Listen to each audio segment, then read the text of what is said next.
Hi guys. Okay, so on Wednesday the 13th, the judge heard two motions. The first was the motion to intervene filed by the media, and the second was the motion to remove cameras filed by the defense. So I have the footage from the hearing from earlier today, and I cut out all the extra stuff.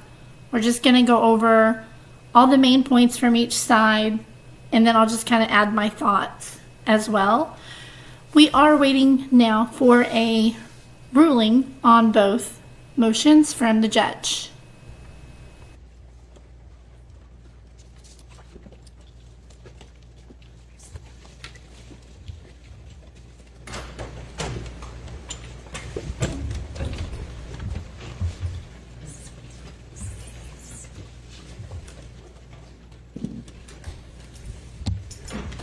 All rise. Thank you very much. Please be seated.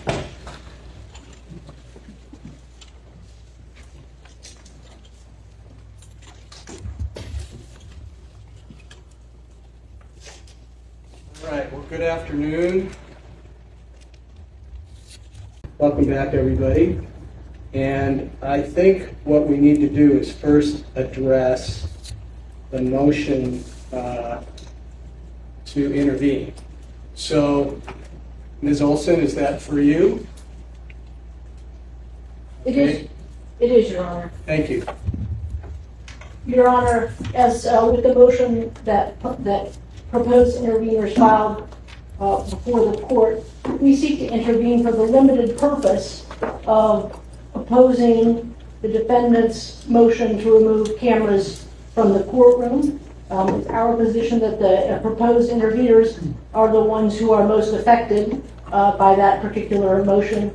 And in light of the court having asked this, essentially the same group of interveners to weigh in on this issue before, we would seek to intervene again just for that limited purpose of opposing removing cameras from the courtroom. Your Honor. I think it's within the court's discretion to do so. All right, thank you. So my issue first is really on the standing, because the first round had something to do with Constitution, state Constitution, U.S. Constitution, and I'm not sure that applies in this situation under Rule 45, and I think that the Supreme Court, the Idaho Supreme Court, sort of addressed that a little bit in the former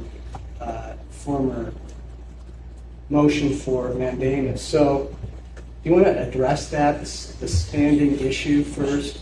Sure, Your Honor. With respect to the Supreme Court's decision, when we filed a petition in front of it back in January, I think they said that the media has the right and should be able to intervene when there are issues related to First Amendment issues and access issues. And Your Honor, I would submit that, and we understand that ICAR 45 is absolutely the governing piece of law on this. But when we talk about press access to the proceedings, cameras in the courtroom, I would submit, Your Honor, are part of that press access to the proceedings, because it's the cameras in the courtroom, it's the ability to have full coverage, it's the ability to have still photographers that provide access to a much greater number of people than even having just the reporters who are going to write things down and post stories after the fact. It allows sort of that broader access that allows people to see sort of firsthand what is happening, and we think that's an important First Amendment right, Your Honor.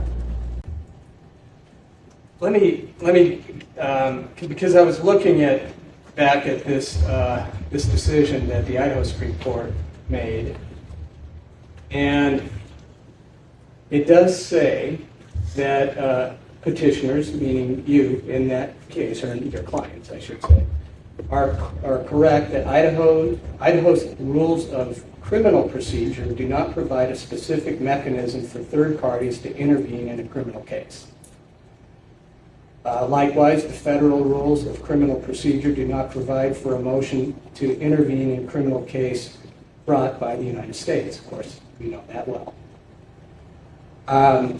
It says, however, both state and federal courts often permit the media to intervene in criminal cases on a limited basis, or at least file a motion as interested parties in the defense of public access and free speech, including in Idaho. So I think, I mean, we're on the same page on that, and I understand that. This idea of intervention specifically versus as an interested party, because I know in the Daybell case, the media was characterized as interested parties. I'm just not sure that we get all the way to intervention because historically anyway, my understanding of the rules is intervention means you are really a party in the case. And that gives you significantly more access. Well, Your Honor, the state has no objection to either classification of the media for the limited purpose of helping the court decide this issue. Okay. Thank you, Mr. Redley. Mr. Lotsman? Yes, we're not going to object, obviously, to hearing from the media, and I certainly understand the court's concern, and it's interesting. But again, so long as I guess they're not filing things willy-nilly and making discovery requests, I'm not terribly concerned about how they're. Great, thank you. I really think it's more appropriate, and I looked into this to some level, and to sort of an amicus brief, but not considered as a party, as an intervention, but sort of a presentation or brief addressing particular issues of interest that are important. No question about that. So that's how I'm going to view this, and I'm going to deny the motion to be for intervention.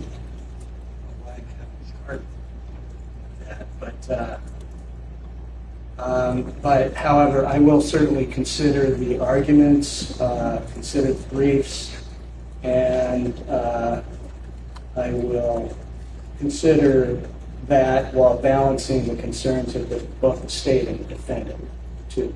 So let's move then to the arguments on cameras in the courtroom, and we'll start with Mr. Koberger's team, and I believe that's also going to be you, Mr. Logston. Yes, sir.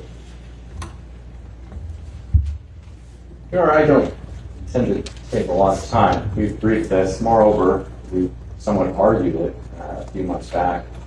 I think our position is that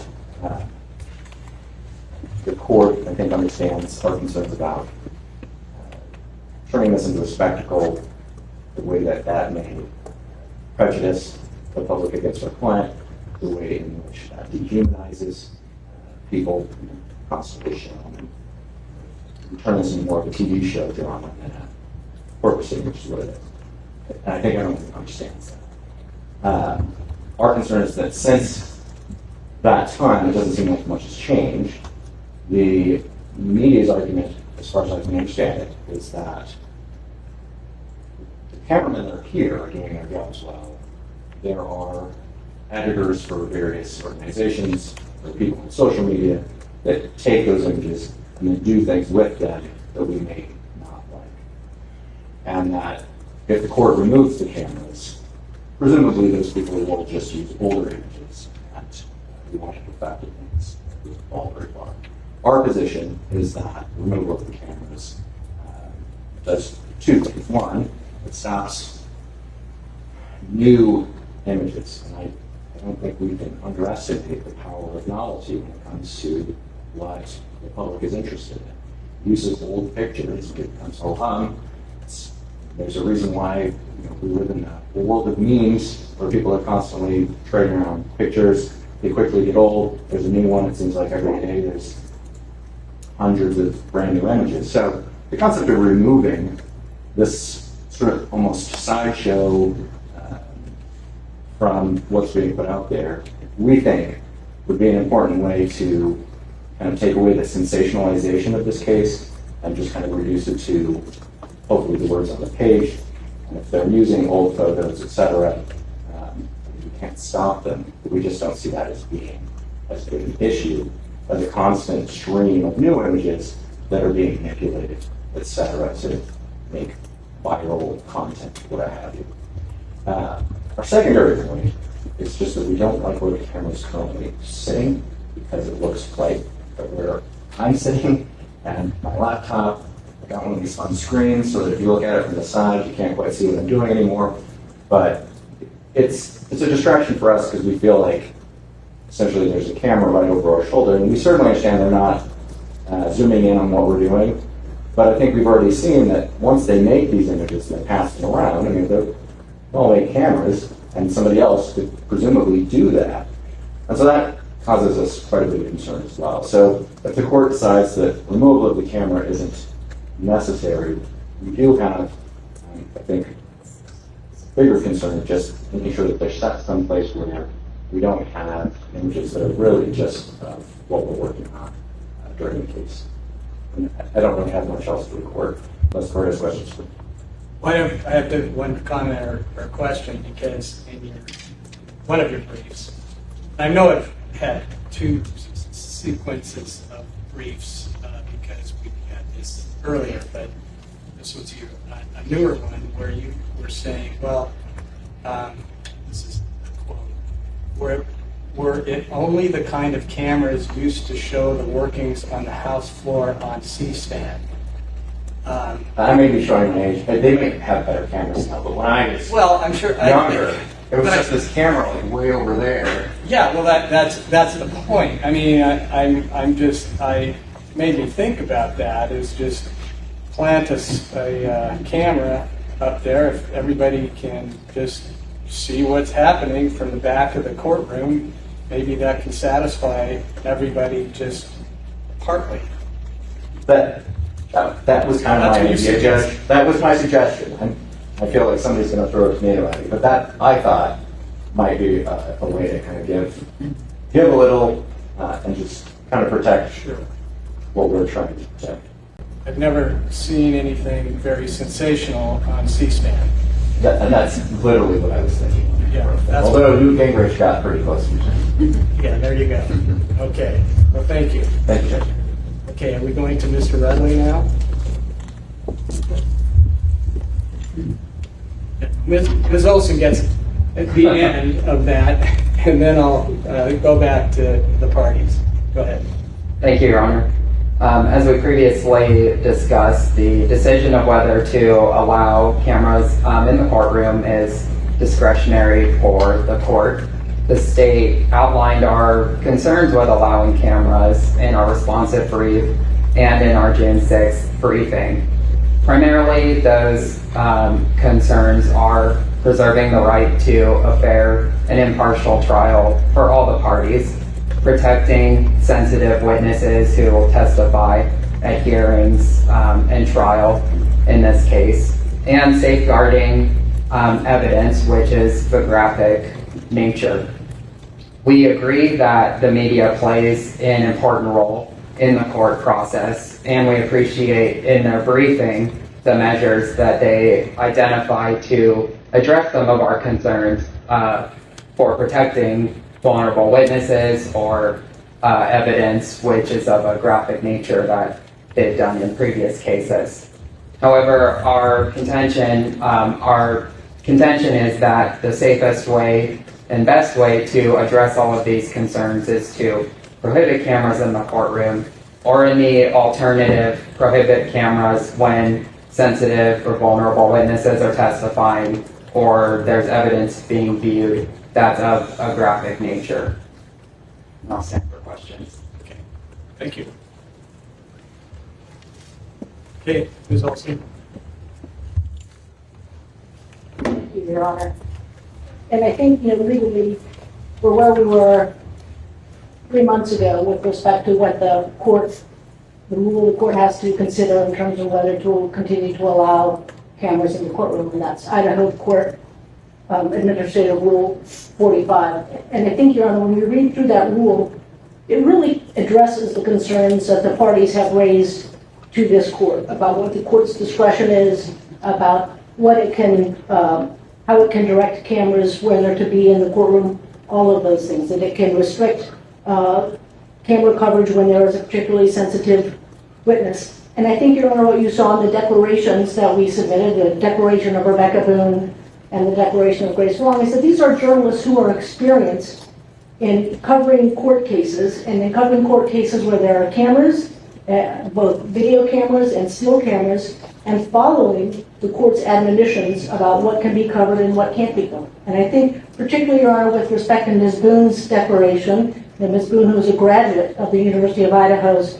journalism program, who continues to be an advisor to that program, and who certainly would have not only the best interests of her employer at heart, but she understands this community. I mean, her experience has been that when you have these pool cameras, both still and video, and when you allow camera coverage to the extent that you can, it better serves the public, and it helps ameliorate the kind of media scrum is probably not the term that my clients would want to use, but the sort of that big gaggle of journalists who accumulate outside of the courtroom when there is no opportunity to be inside the courtroom, when you don't get the opportunity to have that full procedure. So I think the court can use Idaho Court Administrative Rule 45 and craft a solution that continues to allow the journalists who are working hard to cover this case to be able to do so in a way that both allows them to provide really a first-hand account of what's going on. And again, Your Honor, I don't think we can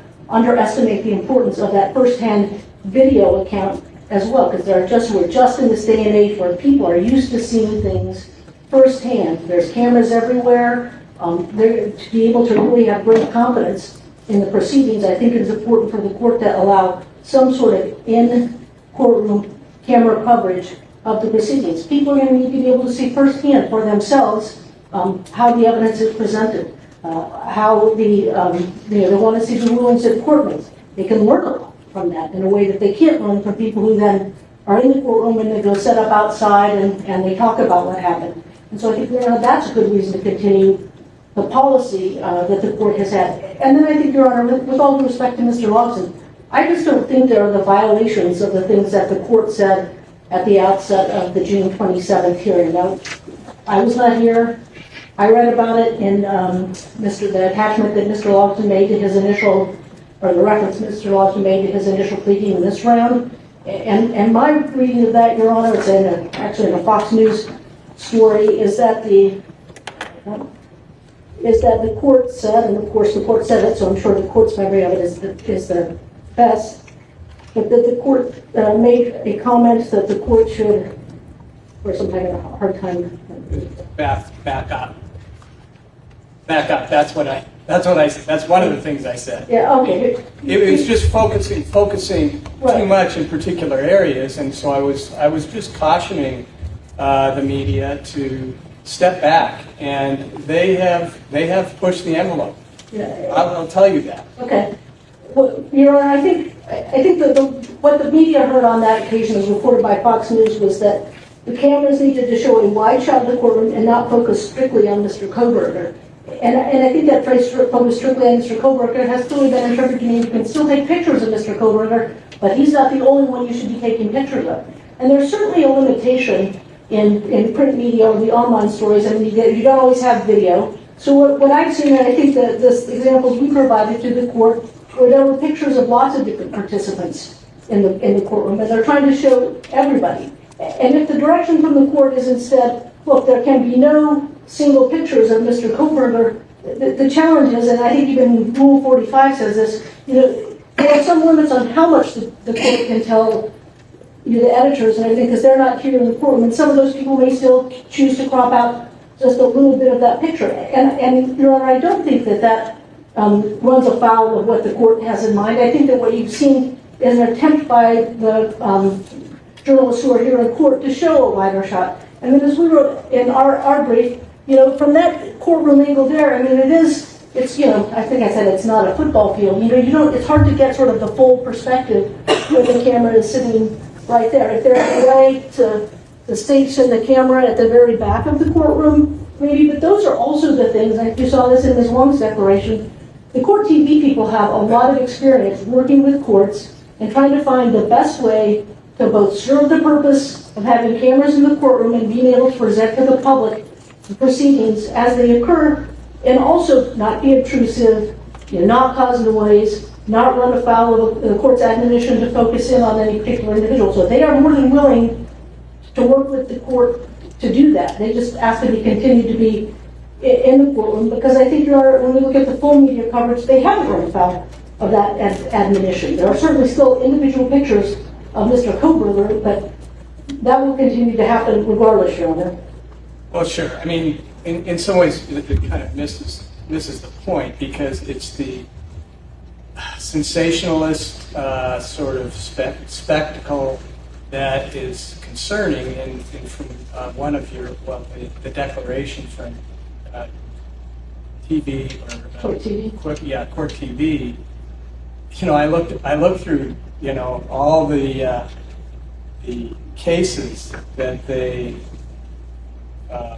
filmed, and some of those you could question whether that was a very dignified way to have a trial.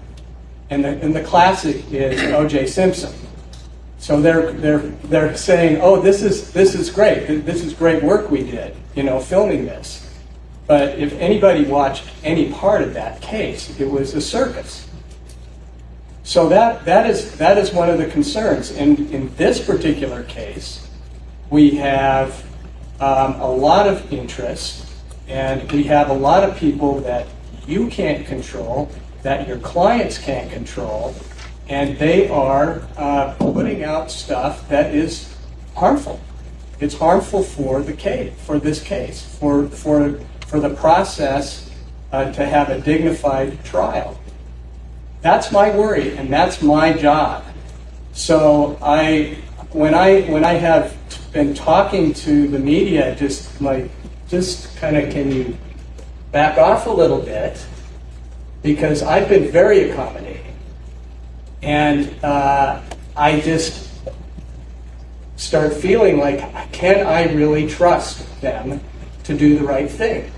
And it's not necessarily the camera people, okay? It's where that film goes and how it is manipulated and how people are, commentators, how they talk about it, okay? How they explain it. And a lot of times it is not very accurate. And I don't watch all this stuff, but I've watched enough to see that how disinformation, misinformation is pumped out there, along with the images and with the films. So how do we deal with that? It's not the same media now than it was 10 years ago with social media, for example. I can't control that. You can't control that. I understand that. I mean, it's going to happen anyway. All I wish is that everybody had a little more respect for what we're doing here, because it's not entertainment. It's a tragic issue, okay? And that is what is disturbing to me, personally. This was edited by a mainstream media channel. This is also mainstream and completely wrong. We have the jokesters out there. And we also have all these rumors spreading around.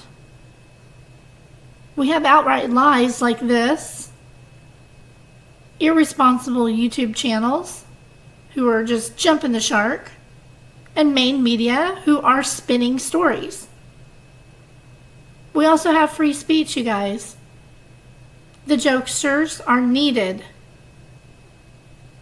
YouTube channels are needed. They provide a great source of information for us. There's also some idiots. But this is just a joke. This was free speech, and I believe it should be covered and very heavily protected. Whether it's right or wrong or even funny or not, it's still free speech.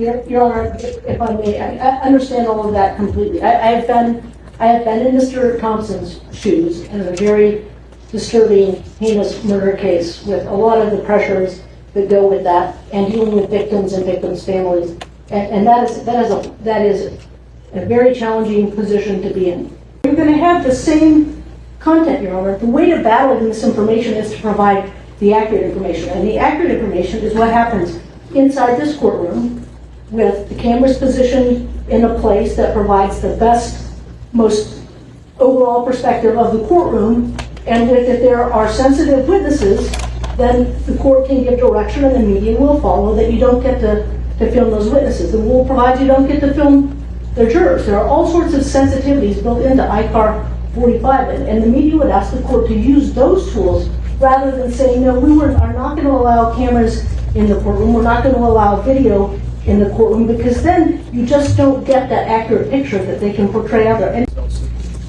So I just I hope I sent out a message to the media and everybody else that please have patience, be respectful, and be decent.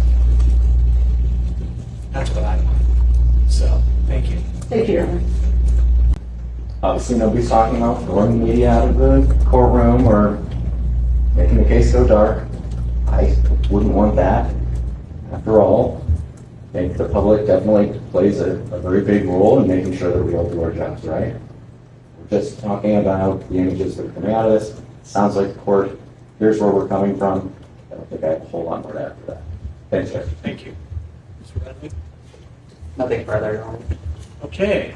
Well, thank you all. I think it's a very interesting, really kind of powerful issue that is a benefit and also potentially a harm.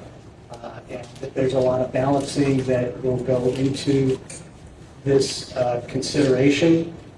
Of course, I am especially sensitive to the parties of the case.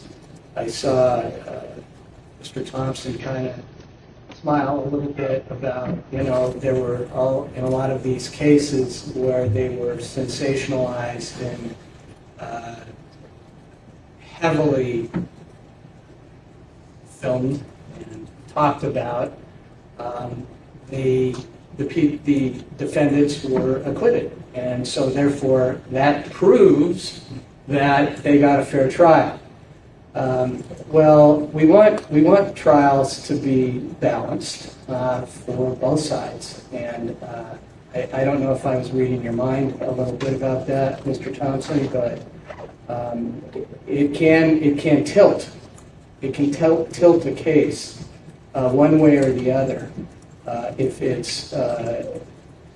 the media is trying the case in the media.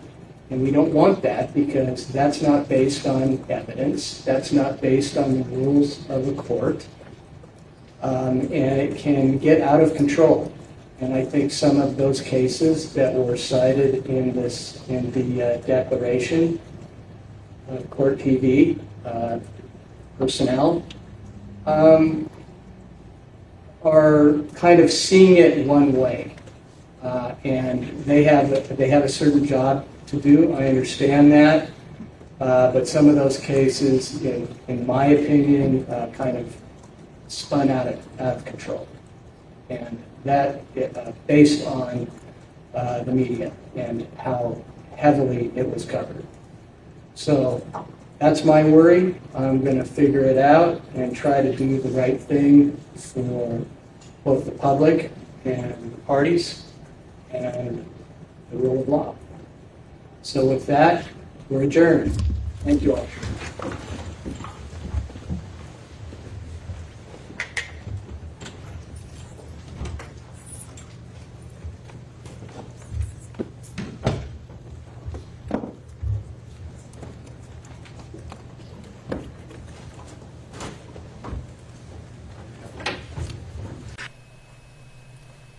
All right, so there you have it, the Reader's Digest condensed version of the hearing today.